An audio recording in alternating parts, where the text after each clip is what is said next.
morning, girls. We are in continuation of our chapter number 14, Wind and Storm.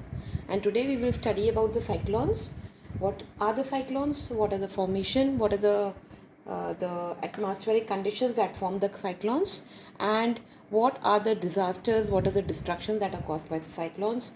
As well as the precautions that we must take during the cyclones. And also about the tornadoes. So first, let's study about the cyclones. See, cyclones, they are formed by the warm moisture bearing winds over the oceans. They are formed always over the oceans, okay, in the low pressure regions. Low pressure regions means where there is low pressure.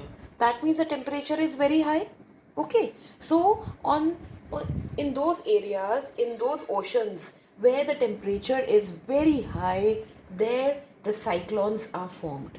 What are basically cyclones? Cyclones are the winds only, which move in the spiral direction. Okay, and these winds which move in a spiral direction and in a very high speed, they are called cyclones. So it is basically a low pressure area surrounded by the high pressure area. The winds, okay, which are created in the low pressure area, which is surrounded by the high pressure area, they are called cyclones. So first of all, you have to understand they are formed over the oceans, in the areas where there is low pressure, where the temperature is very high. Okay, mostly it is formed in those areas. How it is formed now? Let's understand that. See, because of the sun, the water over the oceans, it gets heated up, so the warm air starts rising up, right? When it rises up, it reaches to some higher altitude. It starts condensing. It forms the water droplets. Now, during the formation of the water droplets also, the heat is generated out. Okay, with that heat, what happens? The air which is around here only, it also gets heated up. And it moves further up. Because it has become warm, so it will move up. And the cold air is coming from the surrounding areas to take that place of that warm air which has already risen up. Okay, so this cycle, it keeps on continuing. See, the warm air is getting up, the water droplets are formed. With the water droplets, the heat is getting generated. Here the air is again getting heated up, it is moving further up, and the cold air is coming to take its place. So this goes on and on. As a result, here it forms a spiral kind of thing, the spiral movement of air, okay, because of this cycle. And since it is a very low pressure area, that means the temperature is very high, so this keeps on going on and on. Because there is so much of heat here, it goes, the warm air, it doesn't stop going up, and the cold air doesn't stop coming here. So it forms a kind of a cycle, it forms a kind of a spiral thing, and this is actually creating the cyclone, right? And this spiral movement of the air is also supported by the rotation of the earth, because earth is also rotating, so that is also making the movement more spiral. Okay, both the things are affecting that spiral movement of the air. So this wind, the direction of the wind, here you can see here the warm air is getting risen up, and here the cold air comes inside, so it forms a kind of a spiral things. Okay, so this is a low pressure area. Cyclone is a low pressure area surrounded by high pressure region of swirling air. That means it is only the movement of the air, the swirling movement of the air, which is called the cyclone. Now what happens in the cyclone? Air is going here like in a spiral direction continuously.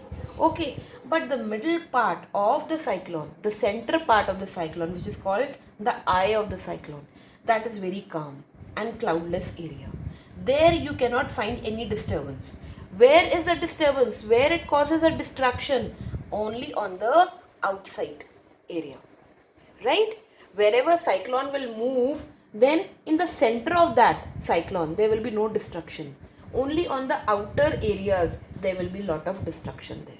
And this spiral thing, this cyclone, or this diameter of this spiral thing, it can extend from few kilometers to few hundred kilometers.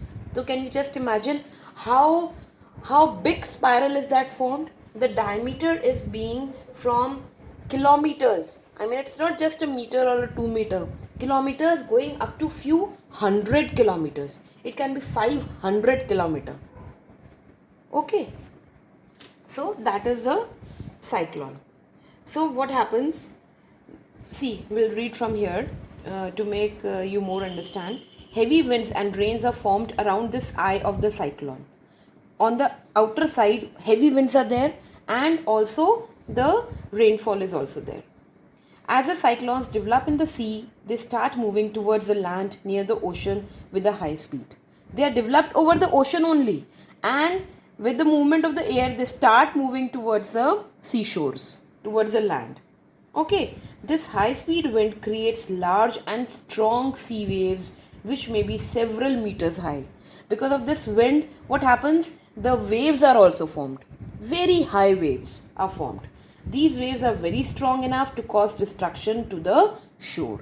So these cyclones alone themselves also they are causing destruction because of the wind, because of the rainfall, and they are causing high waves also, and these waves are also causing destruction.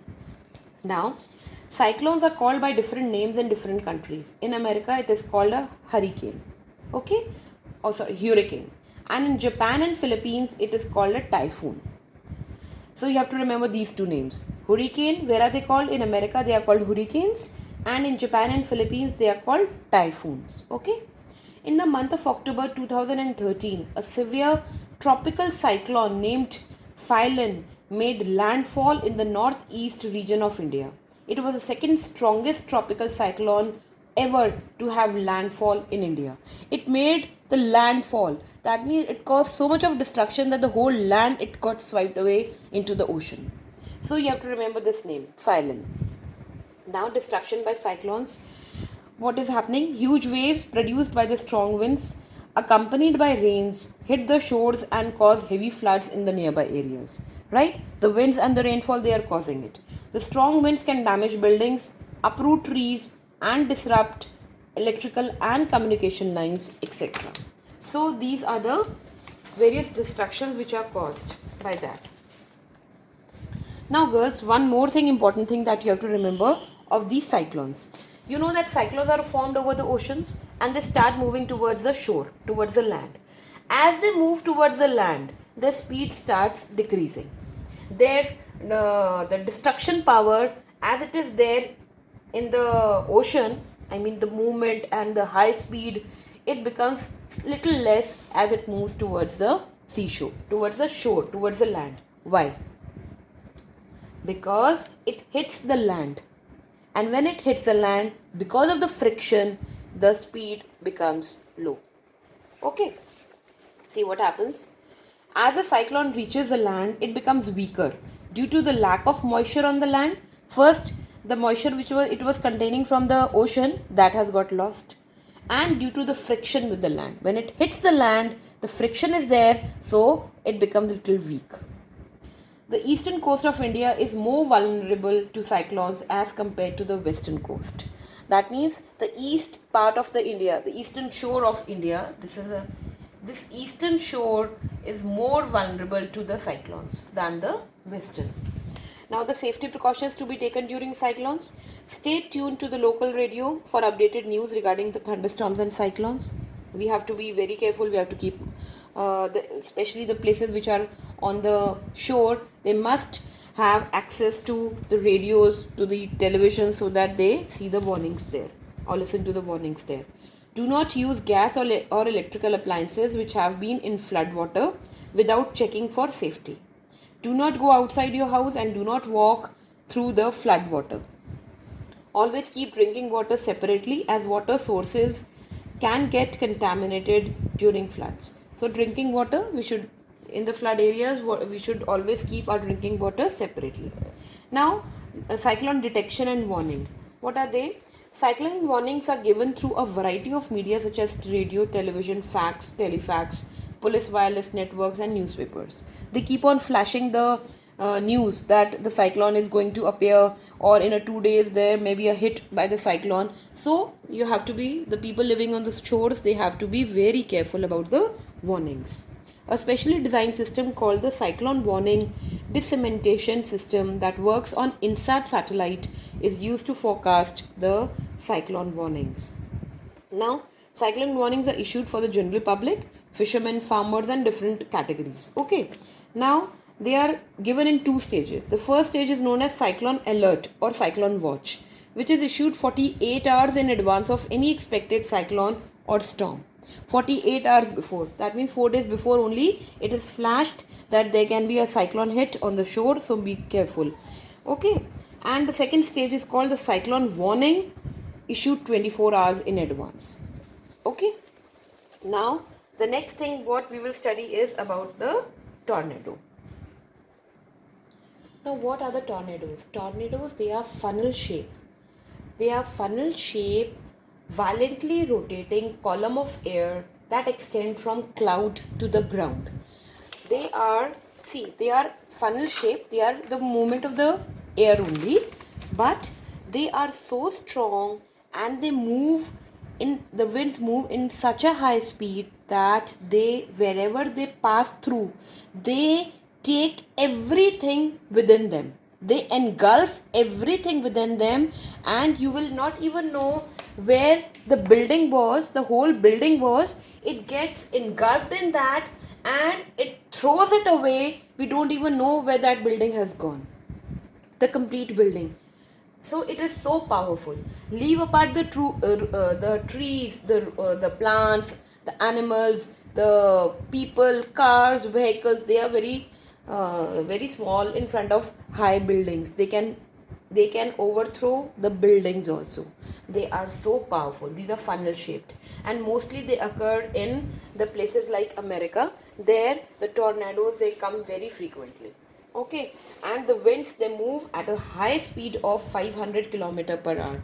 It is again a spiral movement of the air, which is extending from the clouds, from high to the ground, and it looks like a funnel shape. Okay, now these tornadoes, when they come, they move in every direction. They may come from south, they come from east. They are on the land only. They are not on the ocean. That is the difference between tornado and cyclone. Now they can last for few seconds also, and they can last to an hour also. That means for how many minutes they will be there in that particular region, we do not know. They are measured by Fujita scale. Now this is a very important term. Usually it comes in the exams. By which scale do we measure the intensity of the tornado? It is Fujita scale. And where F0 is the minimum damage, when the scale is F0, it is a minimum damage, and when it is F5, it is a maximum damage. Okay. Now what happens? Tornadoes that form in the ocean, sometimes they are formed in the oceans only, but mostly they are on the land. They are called water spouts. Okay. So these are the important terms that you have to learn. Now what are the precautions that have to be taken? So let's understand. A tornado funnel can engulf objects from the surface of the earth due to low pressure inside. There is a very low pressure inside it. That's the way is a reason why it sucks everything inside it. It engulfs everything inside it, and throw these back, causing destruction. Some necessary precautions to be taken during tornadoes are given below. Avoid opening windows and doors of the houses. Occupy the ground floor and small rooms in your house. If you are outside or traveling in a vehicle, get out of it quickly and protect yourself by lying close to the ground, by keeping your fingers interlocked, closing the ear and the neck as shown in the figure. Okay, if you are on the ground, if you are that means you are not standing up. If you stand up, you will get engulfed. But if you are in this position, then it will not engulf you. This is one of the precautions that you can take. Okay, so with this we come to an end of this chapter, and I will be sending you this exercise, and the short answers and the long ones I will send you in the next session. I hope everything is clear to you.